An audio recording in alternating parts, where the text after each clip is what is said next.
The hospital room was quiet except for the soft hum of machines and the rhythmic whisper of rain against the window.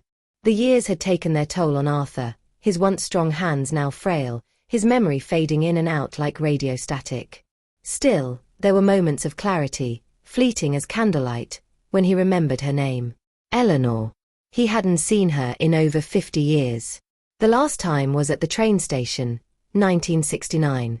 She had stood there, umbrella trembling in her hand, eyes wet but steady. He'd told her he'd come back soon. He never did. Now, half a century later, she was the one who walked through the door, grey hair neatly pinned, her nurse's badge glinting under the fluorescent light.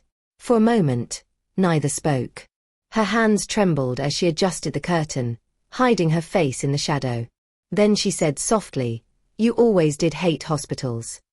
Arthur's head turned slowly, confusion clouding his expression.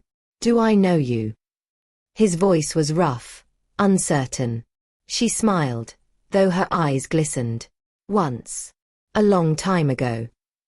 He studied her, searching the map of her face, the same delicate jawline, the same kindness in her gaze. Time had drawn its lines, but memory, stubborn as ever, began to stir. "Eleanor," he whispered. Her breath caught. "Yes, Arthur." He blinked as if the name itself were a key unlocking a forgotten door. "You're still beautiful," he murmured, and she laughed, that same soft laugh that used to melt summer evenings into forever. She came closer, checking his pulse though her hand lingered longer than needed. "It's been a while," she said. 56 years, he replied, surprising them both with the precision. "You kept count?" she asked gently. He smiled faintly. "I never stopped." As the days passed, their rhythm returned, the unspoken understanding, the shared quiet. She fed him soup when his hands shook too much to lift the spoon, and he told her fragments of the life he'd lived, the marriage that had fallen apart, the career that had filled the silence but not the emptiness. She listened without judgment, her touch steady, her heart aching in that old familiar way. One afternoon, he reached for her hand.